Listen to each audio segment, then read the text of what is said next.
everybody would please stand and join me in the Pledge of Allegiance.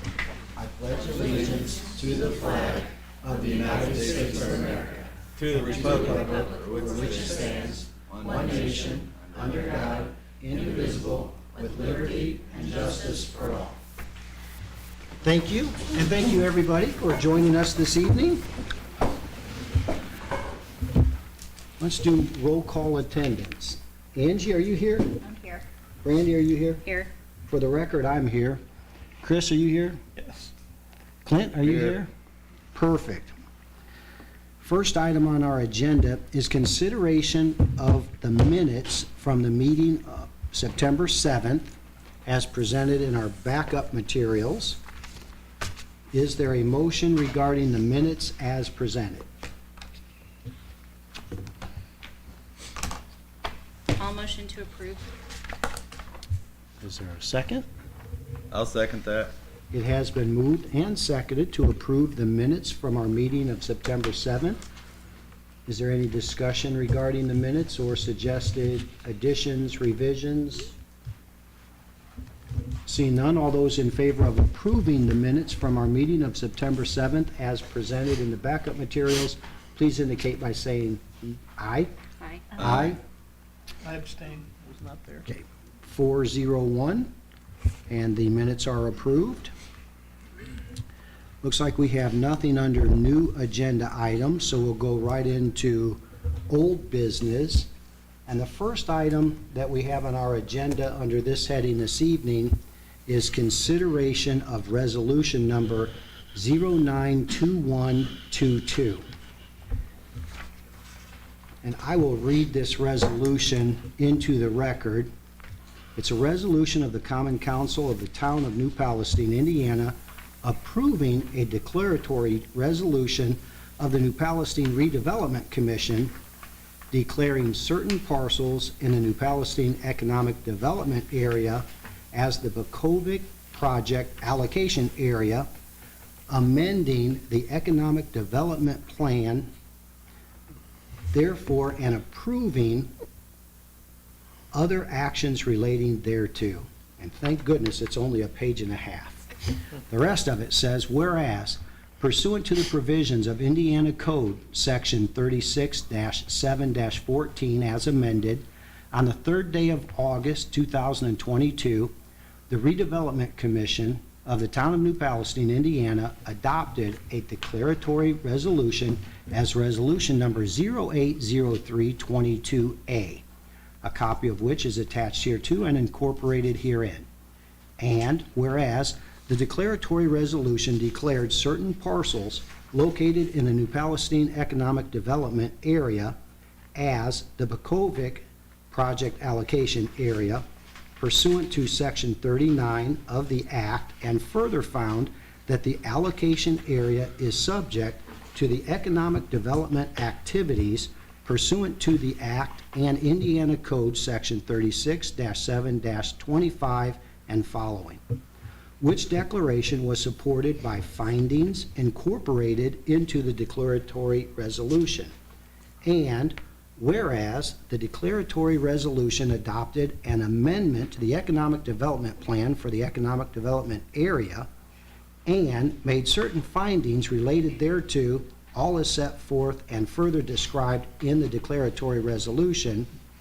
And whereas, in accordance with the provisions of Indiana Code Section 36-7-14-16A, the Commission submitted a declaratory resolution and the 2022 amendment to the Town of New Palestine Plan Commission to determine whether the declaratory resolution and the 2022 plan conform to the plan of development for the town. And whereas the Plan Commission has issued its resolution and order number 081722, a copy of which is attached hereto and incorporated herein, approving the declaratory resolution and the 2022 amendment, and has found that the foregoing documents conform to the plan of development for the town. And whereas the Plan Commission has transmitted resolution number 081722, the plan and the order of the Plan Commission to the Common Council of the town for approval as required by Section 16B of the Act, and the Common Council desires to approve the same. Now therefore be it resolved by the Common Council of the town of New Palestine, Indiana, as follows. Number one, the declaratory resolution and the 2022 amendment and the order by the Plan Commission are in all respects approved, ratified, and confirmed without amendment or modification.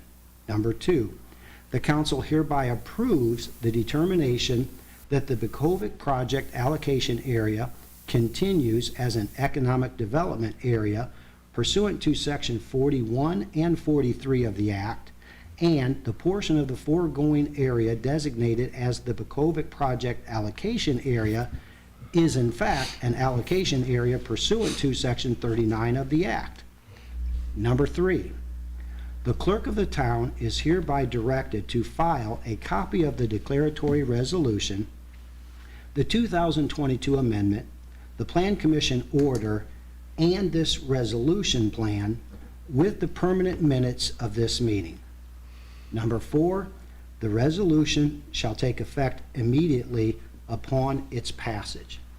So that is resolution number 092122 in its entirety, not including the attachments. Is there a motion regarding resolution 092122 as presented?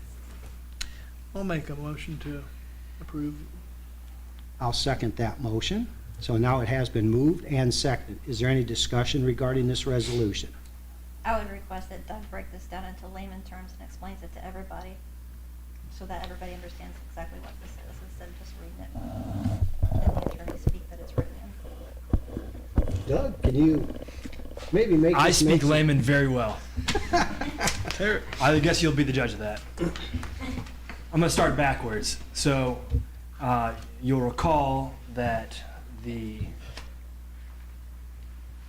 RDC, prior to any of this, established the economic development area. That was originally used for the hospital. What the RDC did in resolution 080322A, they established a separate allocation area within that larger economic development area. So before it was just the hospital in there, and now there's a separate allocation area that's for Bukovic. And they said that that was appropriate and that there was economic development purposes behind that. The Plan Commission then had the requirement to make sure that the development from the Bukovic district met the comprehensive plan for the town. So they passed a resolution saying that the Bukovic project is in compliance with the comprehensive plan for the town. You'll recall that this was a plan unit development, so they met the specific requirements of the plan unit development. Very little to no discretion there. They met all the requirements of the PUD. So they passed their resolution. Now, the council is just approving what both the RDC and the Plan Commission did. Now, these are declaratory resolutions. I think Mr. Bosma explained this earlier in the process, that they're followed up by confirmatory resolutions. So at this point, you're not approving any bonds or any financing. You're just saying the RDC created this separate area within your greater economic development district, and that the Plan Commission said, yes, we've looked at that project and it meets the comprehensive plan. It was in line with the PUD. So you're confirming that today with this resolution. And then if that proceeds, as alluded to in the resolution, there would be a public hearing, which I imagine would be scheduled for October 5th. And notice would go out, and then there would be the confirmatory resolutions. Thank you. Did I do a good Appreciate job? Thanks, yeah. Any questions, further comments, discussion?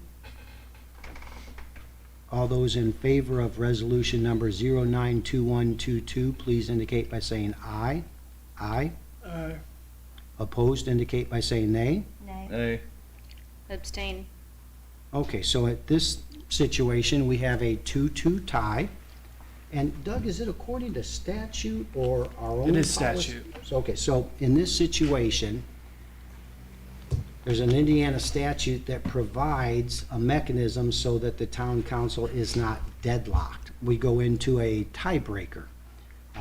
So the tiebreaker pursuant to statute is the vote of the clerk treasurer. So Yvonne, how do you vote? Aye. Okay, so the motion carries 3-2, and resolution number 092122 is adopted and approved. Thank you. The next item on the agenda is item 4.2, a town council certificate of no interest. And Yvonne, can you tell us a little bit about that? That is just a form that we need you all to sign, that basically states that you have no financial interest in the COVID project. Okay, and that each council member signs that? Signs it. I've got Okay. the form here. It was in your packet materials, but it was a single page. You may not see that. Okay, and that's not something that we need to take a vote on, we just have to No, sign you it just if it have to sign applies. it at the end of the meeting, is my understanding, Doug. And Bill, if I may clarify, it's Yes. not that you don't have any interest in the Bakovic project. I understand that Brandy has recused herself previously. This is that you don't have any interest in Bakovic, the company. Okay, So it's different, and of course, sign it on your own conscience, but it's not the project, it's the company that okay, you're saying you have no interest in. okay, thank you. It's in the company, not the project. You have The no interest in the company. company. Okay. Thank you for clarifying. that one, No too. problem. So we'll sign that if appropriate. Now, moving on to new business, the Commonwealth Task Order. Jim, is that gonna move forward this evening, or does that have to be at the, Yep, I All got Thomas right, well- Barkley here. He's asking for a little more money for a little more project. come on up. Might be a going trend. Just real quick. So right now, we're currently, with our last task order you guys signed, it was to model and meter the system. And in the process of metering it, we found some significant I&I issues, which was to be expected. It's not a shock. But it's enough to where the initial task order, in addition to the modeling and metering, it was IDing and documenting the 1/3 of the manhole covers in town. And all this task order will do is to be adding the other 2/3. Since we're already there, and we have concerns about the ones we've seen, it's just we want to survey the other 2/3. Like I said, it's part of the asset management program that will be required. And from what Jim has told me, Kyle and his group over at the wastewater treatment plant, they're already embarking in this, and we can get it done in a timelier manner than having to pull 2 or 3 people away from the wastewater treatment plants, a couple days a week to go and get 4 or 5 here and there. We can get them all knocked out rather quickly. So that's what the task order is for, and that's what we're asking for tonight. And what is the dollar amount? I think this one was 80, let's say 89, I think memory serves me correctly. 89,640. 896, yeah, 89640. It's a not to exceed.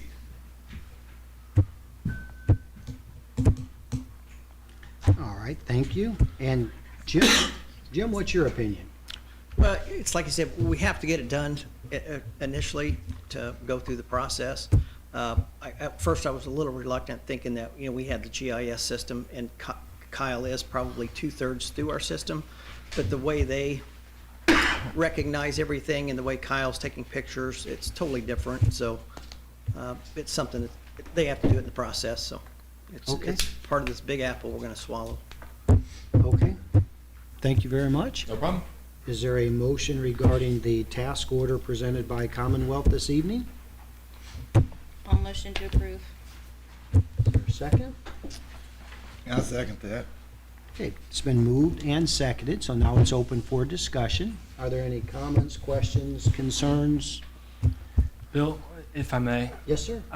I don't recall whether or not we were asked to review the original contract.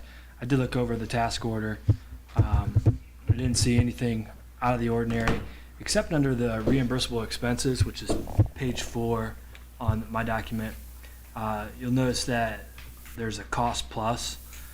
Generally, under Indiana statute, cost plus percentage contracts are not allowed. They can be allowable. That's a general contract. This isn't a cost plus contract because it's not the main term. It's just these reimbursable expenses. But it's something I would consider discussing with the vendor. So if you'll see that for travel or subsistence and lodging, if they come into town and they get put up at a hotel, you're paying the cost plus 15% profit, which may be okay in the private sector. Seems a little out of place when we're talking about the town. Okay. So that might be an area I would suggest pushing back on. And Doug, tell me again the section where it has cost plus provisions, Page 4, reimbursable. page 4. Yeah. So for paper, you're getting charged 75 cents per square foot plus 15% profit. All of those costs can be recoverable through the actual contract. The statute doesn't say you can't hide those costs somewhere, but to blatantly say you're going to charge somebody and then charge them more, I would advise against that. Okay, so on behalf of Commonwealth, do we need to go back to someone to try to get agreement to strike that provision? Yeah, I mean, Doug, if you want to write that up. Or just strike that, Yeah, strike? I can certainly have that sent over to my team and have that reviewed. Sure. Yeah, we can certainly. look at that. Okay, so, for purposes of moving forward, and help me understand how time-sensitive this is, because we can do one of two things. We can either table the item to our next meeting, which is October the 5th, Yeah. which is 2 weeks, or 2.5, 3 weeks, or we can approve it subject to revision. Or Doug, do you? Yeah, Bill, so what we do with some other units is you guys would grant the approval for, was this Jim's project? For Jim to proceed upon acceptable terms of the town manager and legal counsel, so that he can move forward and we can get those changes made. Okay, so help me understand timing. Is it critical? Because we, again, No. we can approve it No, under. this was originally scheduled to be once we got more into the construction phase, the design. Okay. Portion, so it's not the most critical thing. Okay, It so certainly- we're It was o- just while we have the people out there and we're doing the work already on 1/3 of the system, we might as well. They won't be done tackle before these October the 5th, will they? now. Perfect. So then let's do this. Let's table the item. We'll have you work directly with Doug. Yep. And thank you, Doug. And we'll then we'll table this, well, I'll make a motion that we table item 5.1 and to have it back on the agenda for the October 5th meeting. Is there a second? Second that. Any discussion? All those in favor of tabling item 5.1 and having it back on the agenda for our October 5th meeting, please indicate by saying aye. Aye. Aye. Opposed? Thank you. And that way, it can give us time to get the language worked out. Absolutely. Thank you. Before we move into department reports, at our last meeting, we had a conversation and we didn't take any action. So I would like to add an item 5.2 under new business, and that is consideration of the clerk treasurer's base pay. I know we've talked about this numerous times. There are some concerns both directions. I know Brandy brought at the last meeting some information that disclosed salaries at other towns, some of smaller size, close our size, a little bit bigger, and showed that, generally speaking, perhaps some adjustments to the clerk treasurer's base pay might be warranted in consideration of what clerk treasurers make for other towns.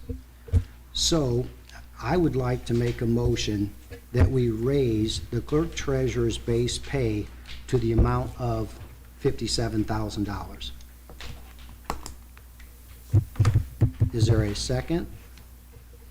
I'll second that. Okay, so thank you for second, because once it's been moved and seconded under Robert's Rules of Order, now it's open for discussion. So, any thoughts? I just wondering what, when you came up with that What's he doing? dollar figure, just kind of averaging the other ones, or we just? Well, when I did the average of the others that were comparable, it was a little bit lower. And then in my mind, I had to look at our current clerk treasurer, and I don't think that Yvonne Jonas is average. So based on that, I added a little bit to it. And it's maybe somewhat random, but it's then within the scope of those numbers that were on Brandy's handout. And if it were up to me and money were no object, I'd give her $257,000 a year. You know, we are very fortunate to have a very competent and hardworking clerk treasurer. And, you know, there were a lot of concerns that were discussed in detail at the last meeting. And, you know, heaven forbid if Yvonne weren't to run again, the price needs to be in a range that's going to attract somebody that's qualified. And otherwise, we might only be able to afford an unqualified candidate. So that's everything that went into my consideration, trying to come up with a number. Do you have a list of those towns or that you compared it to? Well, I know that Brandy did at the last meeting, and There's that, the handouts over there. I think you brought yours. My Yeah. iPad's not holding a charge right now, so, yeah, and I made some notes on it. huh? Huh? It's my terrible plug too. What- Okay, Bye. duty calls.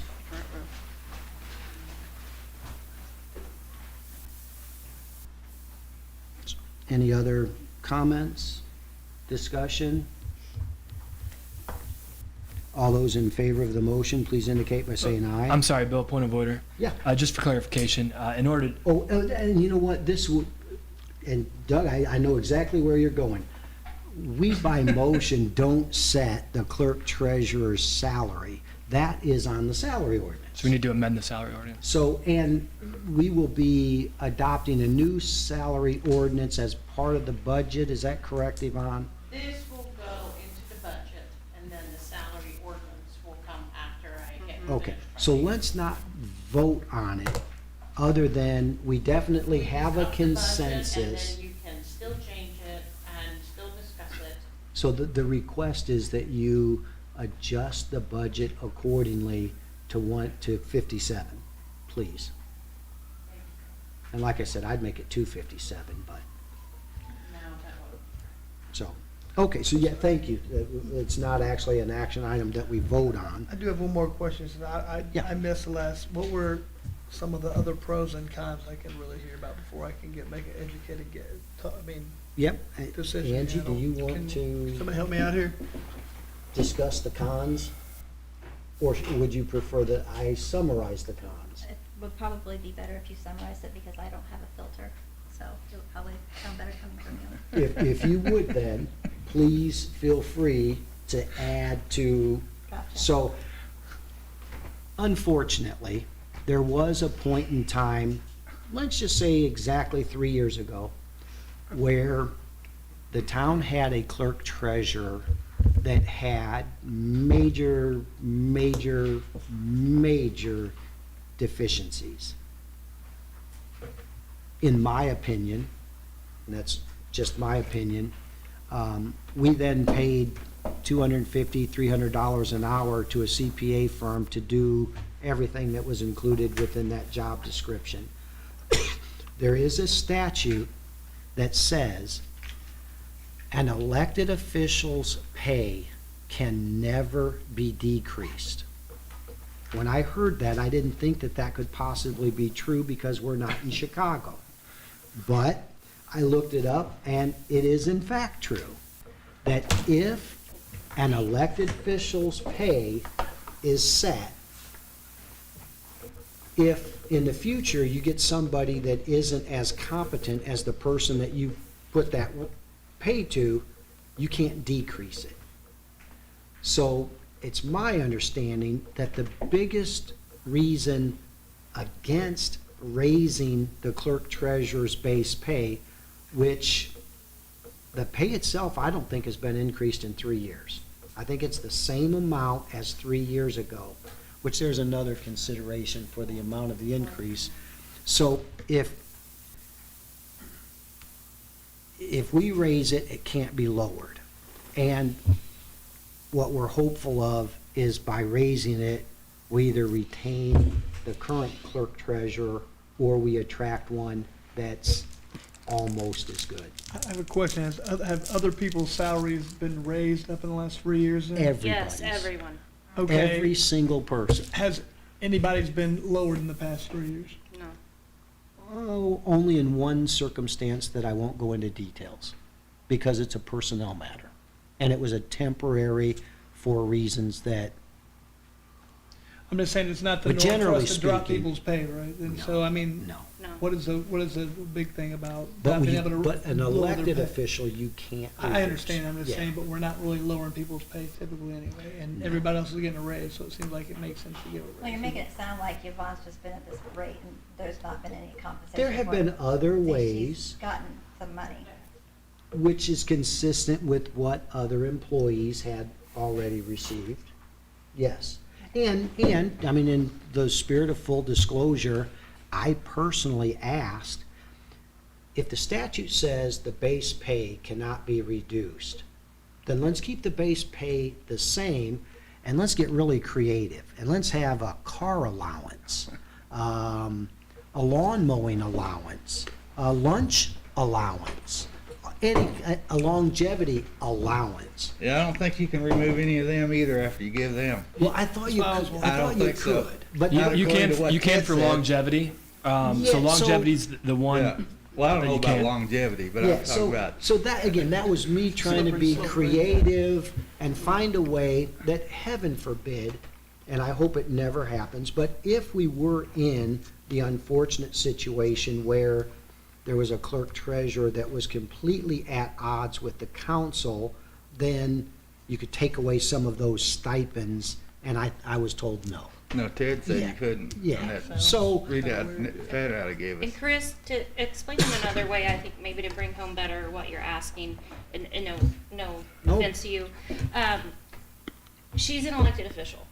And so all of us are elected officials, and once that position reaches a certain, whatever you assign it year to year, it can never be decreased, right, ever, right? Okay. And so the concern is, she's very competent and very able. But the and- next person might not. Yes, and I if get she that. doesn't run and somebody runs and they have, zero because state skills. law says an elected official only has to report 1 day of duty each year, right? And so that's,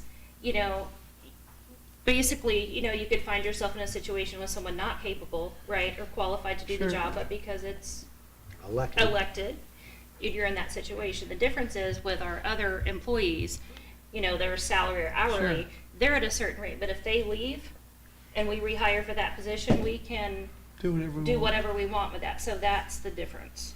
with And you that. can get rid of them if they're not doing their job. You can't Right. get rid of the clerk Right. treasurer very easily. Yeah, That seems to be the problem. You right. guys should be able to, Yeah. if they're not doing their job, they should be held Yeah. accountable. There was when I was at the State Board of Accounts, there was a case out of Mm-hmm. the northwest part of the state, and the court said that you have to, it's not enough to not do 30% of your job, because this Mm-hmm. person neglected at least a third of their job. They have to not do all of their job Right. to Right. have them removed from office. So that it's makes very it- that- difficult to get rid And of. as Just I, because somebody in that area said, okay, that, well, but the that's state whole law, well, state's, it was a case statute law, so law. now I that mean, sets a the precedent. county Set the had precedent. that problem with the coroner, with the coroner's office. They had somebody that never reported to work. right, right. Yeah, well, and That's as a I bigger problem understand there. it, the only statutory basis to remove an elected official is conviction of a felony. All right. You I know, got you. they don't have to be nice people. They don't have to come to work. They're very archaic, strange. Right, right. Yeah. I am not doing my job, I should be able to. Right. You should have a way to get rid of it. And so it's that fine balance of, as we look to the future and want to look positively, and keeping wonderful workers and talent, whether they're elected or they're hired, right? And then looking in the future that realistically, if you want to attract someone who has to take on all of the responsibility and burden and legalities of that position, right? If you don't offer a comparative wage with other communities or even in the private sector per se, what someone could make, then what you're going to more Bottom of likely the end level up people, with, yeah. right? Lower level people, I understand, that Right, makes sense. so, I wish there was, I mean, I know, like our state senators, state representatives, like they get paid a very low base salary and they give them a per diem every day of $100-something, so they're making 60 grand, but on paper they're making, I don't know if it's just, they don't have to pay taxes or, of course, but is there anything like that we could possibly do to make it where their base salary is not under? I know I got as creative as I Right. possibly could. Right. and I was According to shut that down. printout Ted gave us, No. when It's you give them different. something, Right. they've got it. that's Okay, right, okay. yeah. Which, by the way, we appreciate the fact that, Yeah. you know, council in the corner can tell us, no, you can't do that, and Yeah, no, that's cool. that's okay. But like you're Because, saying, if we're paying the lower salary, we're gonna get the lowest, typically you might get the lowest quality of people if Yeah. she leaves. so again, I understand the concerns of the situation a couple of years ago, and fortunately for everybody, things have changed in such a positive direction that, you know, me personally, I prefer to move forward. And as, now I'll quote Clint, onward and upward. And one of the main points, Something like that. one of the main points of reference, my iPad just came back up. So for example, like Morristown, who's just to the east of Yep. us, population supposedly around 1139, and their clerk treasurer in 2021 salary was 55,000. Okay, and we are bigger than Morristown. Okay, and so just as a comparison, Santa Claus, right, in southern Indiana has population 2495. And their clerk treasurer makes 6214. So Okay. even with what he suggested, the 57 is right in between not only those 2 points of reference, but also our population size, right? And Okay. so, Okay, yeah, thank you, appreciate it, Yeah. I'm good now. And if you want more of that information before Yeah. you make the final decision, I can Mhm. pull up, No, I you know, mean, more Or information. go to Gateway. The Gateway gives you Yeah. all of that information. yes. okay, I don't think that's necessary, but Okay. thank you. So, and again, we're not gonna vote on that, but we would direct you that in formulating the budget and the salary ordinance, which those are items that we do officially vote on, Right. please use that number. Yeah. Thank you very much, I appreciate it. The next item on the agenda are department reports, and I would have asked Bob, but apparently something happened and Bob had to exit the building in a hurry, and we just hope that that turns out well for everybody. So we'll skip Bob. Every time I hear that. Jim, what would you like to, do you have anything you'd like to add this evening? Yeah, real quick, I've got our shirts ordered with our logos. So when I get those in, I think Yvonne and I would like to get everybody together to take a town hall picture. We haven't Yeah. had that in quite a while, so. It's gonna go on the internet? Yes. Pictures yeah. of all the counselors on the internet? Yes, that's right. internet? We're gonna be tagged and everything, right? Second, Monday, Yvonne and I, we're going to Commonwealth to talk to SRF for the first process of the financing on the wastewater plant. So that'd be interesting. So Okay, that's it. thank you. Steve? Well, I'm sure you'll all be glad to hear that I got a call from Canada today, and they are going to start on the Benton Bridge next week. Awesome. Gas, I wasn't expecting. I couldn't pin him on a day, and it will be a closure, a half a day closure. They anticipate, I don't know how far back the hard closure would be, but I'm assuming probably we'll still have access to Mill and North Street, so. There's some work. Yeah, they'll take care of maintenance of traffic on that, so we'll get that, I know it's been, an ongoing thing. Community Crossings, following up my, fully executed contract back from, NDOT, and, Globe Asphalt won that project, and they called me today, and they're going to begin milling Tuesday through Wednesday, October 4th and 5th. And the primary roads are going to be 300 South and 450 West. Our segments of that. And I think we're just about ready to wrap up the roundabout. You know, it's been in use for months and months and months, so paperwork. Will we reseed this? Do what? Will we reseed the middle, or what will It was happen there? reseeded today. We did today. Awesome. I mean, otherwise River Rock, something. Yeah. It got reseeded today. Perfect. Yeah, yeah. It's just, construction's done. I touched base with, Steve Robertson at Strand today, which still looks like we're under budget on that. And from what I see, he's only got another little over a month of construction, inspection, or observation paperwork. And right now, we're at 70% of, that contract, so I think there's a good chance that that contract comes in under as well, so. Great. All right. Thank you. Yvonne? I've got some good news on the van. As you'll know, we've been paying that down as quickly as we can. It's currently the balance of the principal is $450,000. And just today, we have enough money in the bank account for another $250,000 pay down. So I connected with the bank, and I'm anticipating that next week I'll be taking the check. Great. So that'll reduce our interest payment by quite a bit more. And that means $200,000 to go, which we should be able to pay that off hopefully by the end of the year. Okay, great. That is good news. Thank you. And that's all I have. Okay, thank you very much.